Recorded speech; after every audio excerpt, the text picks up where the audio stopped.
Hello అందరికీ, welcome back to my channel. నేను మీ చిత్తూరమ్మ. First of all మన యూట్యూబ్ ఫ్యామిలీ అందరికీ వెరీ హ్యాపీ న్యూ ఇయర్. మీకు చూసారా ఎన్ని పూలు, ఇంకా చాలా రకాల పూలు ఉన్నాయి, కానీ అన్ని అవసరం లేదని కొన్నే తెచ్చా. ఇవన్నీ మా చెట్లోటివే అన్నమాట. మా ఇంట్లో ఎప్పుడు న్యూ ఇయర్ అయినా ఇంట్లో పూజ చేసుకొని వండుకొని తినడం వరకే. ఎందుకంటే మన తెలుగు వాళ్ళందరికీ అసలైన కొత్త సంవత్సరం అంటే ఉగాది కదా, కాబట్టి దీన్నే అంతగా మేము సెలబ్రేట్ చేసుకోము. ఈసారి సెలబ్రేట్ చేసుకోవాలనుకుంటున్నాం, ఎందుకంటే మా బుడ్డోడు మా బిట్టు వచ్చాడు కాబట్టి మా లైఫ్లోకి. ఇది ఫస్ట్ న్యూ ఇయర్ అనమాట మా వాడితో, అందుకే ఇది కొంచెం మెమరబుల్గా ఉండాలని మేము దీన్ని సెలబ్రేట్ చేసుకుంటున్నాం అనమాట. ఫస్ట్ అయితే అశోక్ ఎక్కడైనా ట్రిప్ వెళ్దాం టూరిస్ట్ ప్లేస్కి అన్నాడు, కానీ మళ్ళీ ఫస్ట్ న్యూ ఇయర్ కదా అని కొంచెం సెంటిమెంటల్గా ఫీల్ అయ్యి టెంపుల్కి వెళ్తే బాగుంటుంది అనుకొని టెంపుల్కి వెళ్ళాలని అనుకుంటున్నాం అనమాట. బిట్టుని ఫస్ట్ తీసుకెళ్లే టెంపుల్ సాయిబాబా టెంపుల్. ఇది కొంచెం సెంటిమెంట్ కూడా మాకు, ఎందుకంటే పెళ్ళైన తర్వాత మేము వెళ్ళిన ఫస్ట్ టెంపుల్ సాయిబాబా టెంపుల్. బిట్టు మార్నింగే లేచి కొంతసేపు తర్వాత మళ్ళీ నిద్రపోయాడు, ఇప్పుడు కూడా నిద్రపోతూ ఉన్నాడు. అందువల్ల నేను హాయిగా స్నానం చేసి టెన్షన్ లేకుండా అన్ని పనులు చేసుకుంటున్నాను అనమాట. నేను చేసే పూజలన్నీ చూసి నేను ఏదో భక్తురాలని అనుకోకండి. నేను ఎప్పుడో ఒకసారి నాకు బాగా ఇష్టమవుతే నేను చేస్తాను, మరి అంత భక్తురాలని ఏం కాదు. అశోక్ అయితే బాగా కొంచెం భక్తి ఎక్కువ అశోక్కి, నాకు అంత లేదనమాట. ఇలా ఏదైనా స్పెషల్ డేస్ అయితే ఇంట్రెస్ట్గా చేయాలనిపిస్తుంది. ఫైనలీ స్టార్ట్ అయిపోయాం. ఏంటి నేను అంత డల్గా ఉన్నాను, మొహం మాడిపోయింది అనుకుంటున్నారా? దానికి ఒక రీజన్ ఉంది. 12 లోపల గుడి లోపలికి వెళ్ళిపోవాలి, ఎందుకంటే 12కి రాహుకాలం ఉందనమాట. కానీ లేట్ అయిపోయింది, 11:45 అయింది ఇంటి దగ్గరే. సో ఆ టైంకి వెళ్తామా లేదా అన్న చిన్న టెన్షన్ వల్ల నా ఫేస్ అలా ఉంది. నేను అశోక్ ముందు కూర్చున్నాం, అమ్మ బాబుని ఎత్తుకొని వెనకాల కూర్చున్నాను అనమాట. ఇదిగో చూసారా మా ఊరు రోడ్డు ఎలా ఉందో. వర్షాలు ఎక్కువ పడ్డాయి అనమాట, అందువల్ల రోడ్లు అయిపోయింది. ఇంకా దగ్గర ఒక 1 కిలోమీటర్ ఉండొచ్చు మెయిన్ రోడ్కి వెళ్ళడానికి.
ఇదిగో మెయిన్ రోడ్ కూడా వచ్చేసాం. మా వాడైతే నోట్లో వేలు బంగి పెట్టేశాడు. వాడు బంగి పెట్టుకుంటే 2 రీజన్స్: ఆకలన్నా అవుతూ ఉంటుంది, నిద్రన్నా వస్తుంది. నిద్ర వచ్చినా కూడా మా వాడు చేయబెట్టుకుంటాడు నోట్లో. ఆకలి అయితే అవ్వదు, ఎందుకంటే ఇప్పుడే ఫీడ్ చేసుకొని తీసుకొస్తున్నాం కాబట్టి.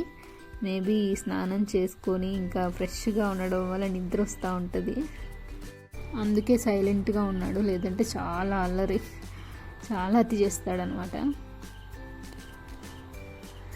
ఇదిగో స్లోగానే వెళ్తున్నాం, నేనే ఫాస్ట్ మోషన్ పెట్టాను అంతే. ఎంత టైం అయినా స్లోగా జాగ్రత్తగా తీసుకెళ్తాడు అశోక్, ఫాస్ట్గా మాత్రం ఎప్పుడూ వెళ్ళడు. ఫ్రెండ్స్, మీ అందరికీ ఒక ఇంట్రెస్టింగ్ విషయం చెప్తా. ఇక వచ్చే ఊరు గురించి,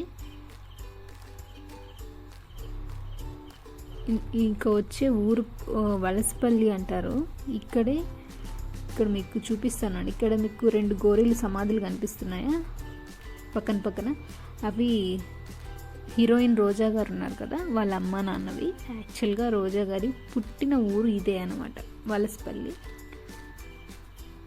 నేను ఎప్పుడు ఇదే రూట్లో వెళ్ళేసి వస్తూ ఉంటాను, నాకు అశోక్ చెప్పాడు ఇదంతా. సో ఇల్లు చూస్తారా, వెళ్ళిన ప్రతిసారి ఆ ఇల్లు చూస్తూ ఉంటాను నేను. ఎందుకో నాకు బాగా నచ్చింది, బయట లోపల ఇంటీరియర్ అంతా బాగా నచ్చింది అనమాట నాకు. పోయినప్పుడు వచ్చినప్పుడు చూస్తుంటా కానీ ఎవ్వరూ కనిపించారు మనుషులు ఆ ఇంట్లో. ఏమో వాళ్ళు ఫామ్ హౌస్లో కట్టుకొని ఎక్కడన్నా ఉన్నారో ఏమో తెలీదు.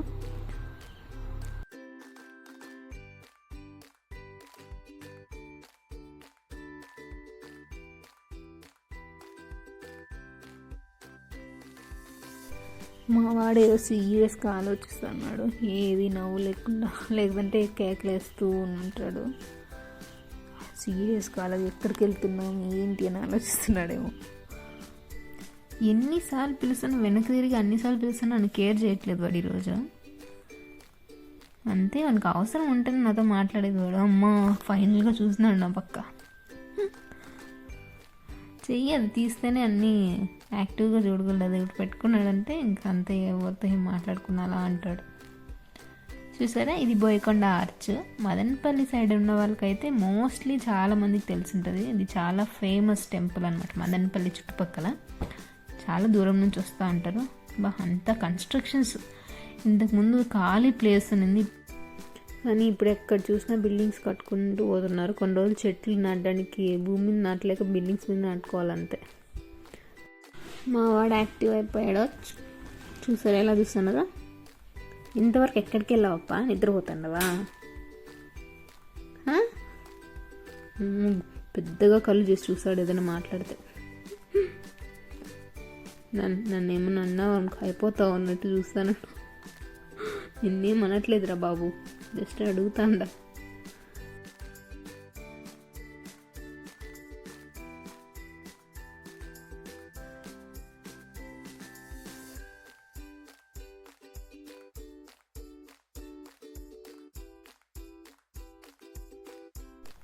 వామ్మో, ఎన్ని వెహికల్స్ ఉన్నాయి. రోడ్డు అటుపక్క ఇటుపక్క కూడా పెట్టేశారు ప్లేస్ లేక. చాలామంది వచ్చినట్లున్నారు. మనమైతే ఈ గుడిలోకి వచ్చేసాం. ఈ గుడి చాలా పెద్దది, చూపిద్దామంటే షామీనా కవర్ చేసేసింది. సో ఇది గుడి పక్కన చిన్న విగ్రహం అంతే, వినాయకుడి విగ్రహం. చాలా క్యూట్గా ఉంది కదా. ఇది గుడి ఎంట్రన్స్. రోజు సాయిబాబా టెంపుల్లో అసలు సాంగ్స్ ఒక రీసౌండ్ వస్తున్నాయి. చాలా స్పీకర్స్ పెట్టేశారు. మా వాడు విజిల్ సౌండ్కే భయపడతాడు ఇంట్లో. అట్లాంటిది సౌండ్ కొంటాడా, ఎక్కెక్కి ఏడుస్తున్నాడు, ఎక్కిలు పెట్టి మరీ ఏడుస్తున్నాడు. వాని ఏడుపు ఆపడానికి నేను ఎన్ని వేషాలు వేసాను. అక్కడ చూడు, స్వామి చూడు, ఎన్ని చెప్తానా వాడు అస్సలు ఆపట్లేదు ఏడుపు. నేను గుడికి వెళ్ళానన్న మాటే కానీ ఆ దేవుని కళ్ళారా చూసుకోలేదు, అసలు దండం పెట్టుకోలేదు, బొట్టు కూడా పెట్టుకోలేకపోయాను. అందుకే అసలు నా మొహంలో బొట్టు కూడా లేదు ఆఖరికి. మా వాడు ఆ సౌండ్కి దేవుని దగ్గరికి వెళ్ళే కొద్ది ఇంకా గట్టిగా ఏడుస్తున్నాడు. అక్కడ ఉన్న జనాలు అందరూ మమ్మల్ని చూస్తున్నారు, అయ్యో ఏంటి ఇలా ఈ బాబు ఇట్లా ఏడుస్తున్నాడు అని. ఇంకా వాడి ఏడుపు ఇంకా ఆపట్లేదని బయటకు వచ్చేసాం మేము. చివరికి గార్డెన్లోకి వచ్చేసాం వాడిని ఎత్తుకొని. మా అత్తమ్మ నేను తీసుకుంటాను నా దగ్గర నుంచి. పాపిన అల్లరి చేయడం మాత్రం, అతి చేయడం ఆపడు. చూడండి ఇప్పుడు కొమ్మను పట్టుకోవడానికి ఎట్లా ట్రై చేస్తున్నాడు. ఇక్కడ గార్డెన్లో కూడా ఒక టెంపుల్ ఉంది, అదే చూస్తున్నా, బాగుంది. ఇంకా మళ్ళీ రిటర్న్ అయిపోయాం. హెరిటేజ్ దగ్గర నాకు ఒక ఐస్ క్రీమ్ తీసాడు హెడ్ ఎక్గా ఉంటే. Thanks for watching, bye.